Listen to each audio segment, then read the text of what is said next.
Laciano, and until we go to the parts of the Mass, pati yung Latin Mass. So, Father, we go now to the next question. Okay. So, mga kaibigan, ito po ang next question namin na natanggap from 0906-277, etc. Ito yung tanong niya, Father. Bakit po binigyan ng tatak si Cain matapos napaslangin si Abel? May mga tao na ba nun maliban kina Adan, Eva at Cain? Thank you. Okay. Una po sa lahat, ay lagi nating tatandaan na pagkatapos pong patayin ni Cain, si Abel, ay siya ay pinarusahan ng ating Panginoong Diyos. No?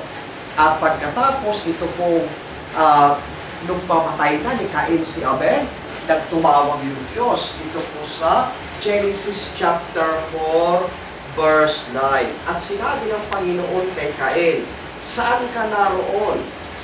Saan naroon si Abel na iyong kapatid? At sinabi niya, aywan ko, ako ba'y tagapagbantay ng aking kapatid?